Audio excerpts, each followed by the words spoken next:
Good morning student, welcome B.Ed class second year. Today topic is difference control observation और uncontrol observation. आज का हमारा topic है कि अनियंत्रण अवलोकन और नियंत्रण अवलोकन में क्या क्या अंतर है। देखो, हर चीज़ में समानता होती है तो किसी न किसी चीज़ में अंतर भी होता है किसी किसी चीज़ को लेकर। तो समानता के साथ साथ अंतर भी पाए जाते हैं। जैसे हमने अवलोकन के प्रकार पढ़े थे, ठीक है, ऑब्जर्वेशन के टाइप पढ़े थे कि हमने ये देखा था कि ऑब्जर्वेशन कितने प्रकार के होते हैं, कौन कौन से होते हैं, इनमें क्या क्या सिमिलरिटी है, क्या क्या नहीं है।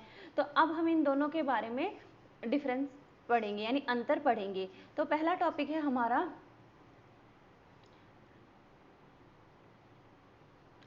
Uncontrol observation. पहला है इसमें अनकंट्रोल ऑब्जर्वेशन में हमारा ये टॉपिक माना जाता है कि इसके अंदर अवलोकनकर्ता और अध्ययन विषय दोनों पर ही हम ऑब्जर्वेशन कर सकते हैं, लेकिन अनकंट्रोल ऑब्जर्वेशन में ये दोनों चीज़ें संभव नहीं होती है।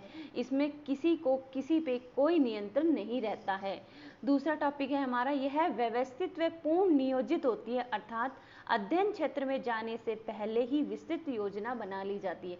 इसमें कहा गया जाता है कि किसी भी टॉपिक पर जब हम रिसर्च करते हैं, हम ये देखते हैं कि उस टॉपिक के बारे में समान क्या क्या योजनाएं। देखो, फॉर एग्जांपल होता है, हम साधारण रूप पर मार्केट में जाते हैं तो मार्केट में जाने के लिए हम क्या क्या देखते हैं कि वहाँ तक जाने का हमारे पास क्या क्या साधन है, किस तरीके से हम मार्केट में जाएंगे, कितना पैसा लेके जाएंगे, क्या क्या चीज़ परचेज करेंगे, किस पर्पज़ में हम मार्केट जा रहे हैं। यानी हर चीज़ निर्धारित की जाती है, तभी तो हम मार्केट में जाते हैं ना, कि हमारी सुविधा के अकॉर्डिंग हम मार्केट में जाते हैं। फॉर एग्जाम्पल छोटा सा ये होता है कि जैसे हम किसी भी बच्चे को स्कूल में एडमिशन दिलाते हैं तो उससे पहले उस का हम पूरा बैकग्राउंड जान लेते हैं उस चीज़ के वहाँ पर कि बच्चों का एडमिशन दिलाने के लिए वहाँ की यूनिफॉर्म कैसे, स्कूल का टीचर कैसे, इन्वायरमेंट कैसा है, स्कूल में क्या सिलेबस है, क्या स्टडी करवाते हैं, अच्छी है या नहीं है, अगर बच्चा जाएगा तो क्या क्या चीज़ कैरी करके जाएगा, बैग होना चाहिए या लंच स्कूल में मिलता है या नहीं मिलता। बहुत सारी चीज़ें होती है देखने को। उसी तरीके से नियंत्रण अवलोकन यानी कंट्रोल ऑब्जर्वेशन को करने से पहले हमें एक योजना बनानी पड़ती है। उस योजना के अकॉर्डिंग हम कई मटेरियल तैयार करते हैं, उस आधार पर जाकर हम नियंत्रण ऑब्जर्वेशन कर सकते हैं। इसी आधार पर अनकंट्रोल ऑब्जर्वेशन में ये चीज़ें संभव नहीं है, कोई नियोजना नहीं बनाई जाती, कोई व्यवस्थित ढंग नहीं होता और ऑब्जर्वेशन किया जाता है। थर्ड टॉपिक है हमारा कि कृत्रिम नियंत्रण होने के कारण इसमें व्यवस्थित व्यवहार का अध्ययन नहीं हो पाता। देखो, जो बहुत सारे रूल रेगुलेशन हो जाने के कारण भी कई बार वो चीज़ें संभव नहीं होती है, ठीक है। उसी आधार पर इसमें व्यक्ति और परिस्थितियों दोनों ही व्यवस्थित में होते हैं, इसलिए इसमें स्वाभाविक व्यवहार का अध्ययन किया जाता है। यानी कहा जाता है कि इसमें व्यक्ति और परिस्थितियाँ दोनों ही स्वाभाविक रूप से शामिल होते हैं, यानी उन्हें जबरदस्ती नहीं किया जाता है, उन्हें उन्हीं के अकॉर्डिंग उन्हें वहाँ पे शामिल किया जाता है, इसलिए इसमें व्यक्ति का व्यवहार स्वाभाविक ही मिल जाता है। उसी आधार पे यह ऑब्जर्वेशन होता है। लेकिन जो हमारा ये नियंत्रण कंट्रोल ऑब्जर्वेशन है, यह हमें निर्धारित कर दिया जाता है कि आपको ये चीज़ करनी ही होगी, चाहे वह स्वाभाविक रूप से अध्ययन करे या ना करे, उसे इस चीज़ के लिए क्लियरिटी किया जाता है, इसलिए उसका स्वाभाविक स्वभाव नहीं हो पाता है इसमें, ठीक है। नेक्स्ट है हमारा, इसमें उपकल्पना निर्माण पहले से ही कर ली जाती है। मैंने कहा ना, पहले से ही इसमें ऑब्जर्वेशन तैयारी या कुछ नियम निर्धारित कर दिए जाते हैं जिस आधार पर यह किया जाता है, और सारी जो क्रियाएं होती है वह नियंत्रण रूप से व्यवस्थित ढंग से प्रक्रिया के द्वारा चलती है। यानी उसमें ये स्टेप बाय स्टेप कार्य किया जाता है कि पहले हमें क्या करना है और बाद में हमें क्या क्या करना है, स्टार्टिंग हमें क्या करनी है, वहाँ से फर्स्ट से लेके लास्ट तक सारी चीज़ें रिकॉर्ड के अकॉर्डिंग ही चलती है। उसी आधार पर अनियंत्रण ऑब्जर्वेशन में ये चीज़ें व्यवस्थित ढंग से नहीं चलती है और वह संपूर्ण नहीं हो पाती। नेक्स्ट है हमारा, इसमें अध्ययन का उद्देश्य पहले ही निर्धारित किया जाता है। इसमें टॉपिक दे दिया जाता है कि आपको इस टॉपिक या इस मटेरियल पर ये चीज़ें करनी होगी, और अनकंट्रोल ऑब्जर्वेशन में इसका कोई उद्देश्य निर्धारित नहीं किया जाता कि आपको किस लिए ये चीज़ करनी है। नेक्स्ट है हमारा, इसमें इसमें कृत्रिम साधनों और यंत्रों का प्रयोग किया जाता है, जैसे निरीक्षण, अनुसूची तथा मानचित्र आदि। देखो इसमें कई प्रकार के मटेरियलों का प्रयोग किया जाता है। देखो हमारे पास वहाँ की सूची होना चाहिए, रिकॉर्ड होना चाहिए, टेप रिकॉर्डर, यंत्र आदियों का प्रयोग किया जाता है, नहीं आदि मटेरियल यूज किए जाते हैं। लेकिन अनकंट्रोल ऑब्जर्वेशन में ऐसा कोई मटेरियल यूज नहीं किया जाता है।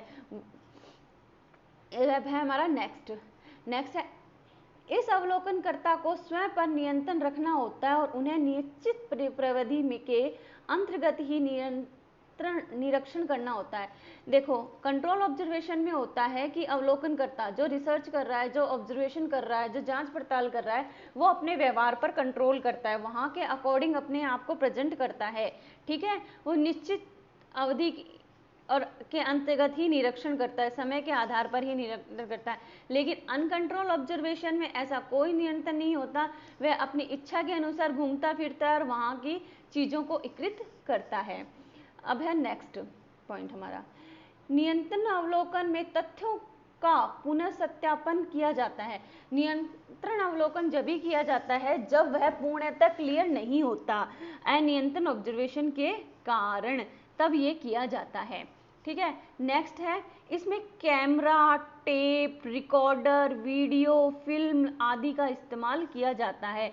लेकिन अनियंत्रण ऑब्जर्वेशन में ऐसा कोई यंत्र या रिकॉर्ड इस्तेमाल नहीं किया जाता। नेक्स्ट पॉइंट है हमारा, इस अवलोकन में अध्ययन क्रमबद्ध होते हैं। जो अवलोकन बनता है वो रिकॉर्ड व्यवस्थित ढंग से प्रस्तुत किए हुए होते हैं, और अनियंत्रण ऑब्जर्वेशन में जो अवलोकन करता है क्रमबद्ध रूप से व्यवस्थित नहीं करता है। नेक्स्ट है हमारा, इसमें अध्ययन तथ्यों का ही संकल्प किया जाता है, कि इसमें जो अध्ययन तथ्य यानी जो रिकॉर्ड बनाया जाता है, जिस रिकॉर्ड के अनुसार हम कार्य करते हैं, यानी हमें स्टेप बाय स्टेप कार्य करना होगा। हमारे पास एक व्यवस्थित प्रक्रिया होगी, एक होगा प्रोफोमा होगा, उस प्रोफोमा के अकॉर्डिंग ही हमें अपने तथ्यों की जांच पड़ताल करनी होती है, अन्यथा हम किसी और टॉपिक के बारे में जांच पड़ताल नहीं करते।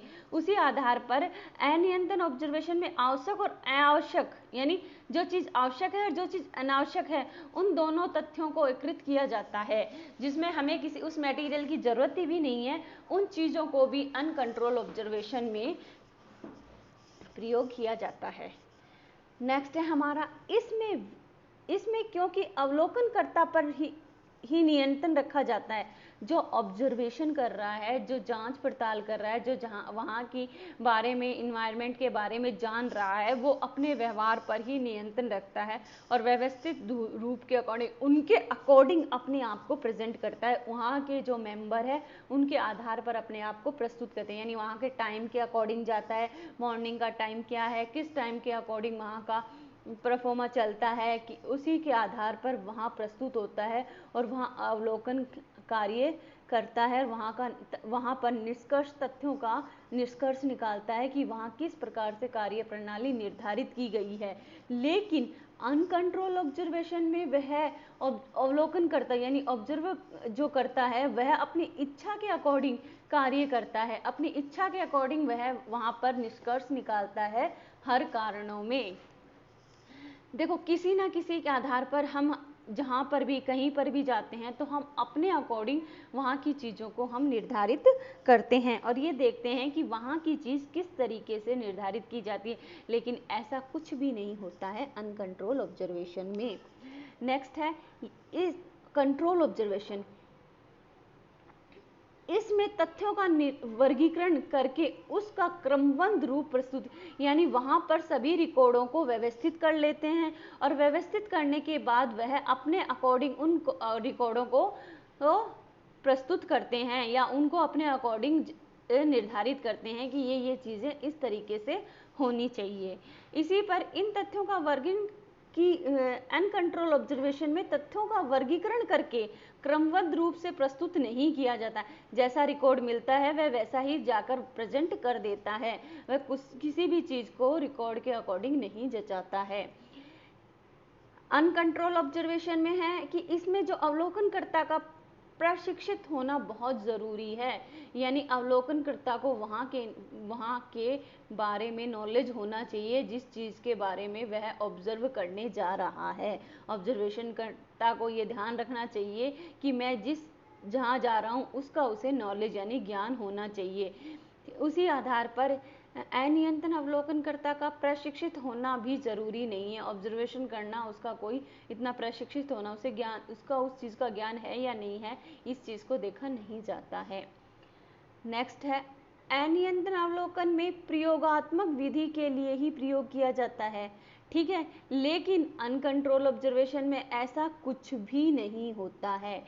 और नेक्स्ट है हमारा अनियंत्रण अवलोकन। नियंत्रण अवलोकन को वैज्ञानिक होता है, वह एक साइंस के अकॉर्डिंग निर्धारित करता है, जबकि अनियंत्रण अवलोकन वैज्ञानिक नहीं होता है।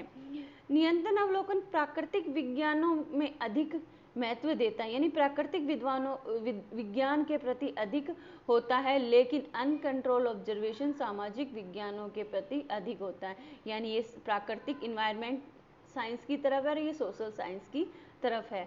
तो बेटा आज हमारा टॉपिक हो चुका है अनकंट्रोल ऑब्जर्वेशन, यानी अनकंट्रोल ऑब्जर्वेशन क्या है, उसके डिफरेंस, यानी अनकंट्रोल ऑब्जर्वेशन और ऑब्जर्वेशन में क्या क्या असमानताएं हैं, वो किस प्रकार से एक दूसरे से अलग है।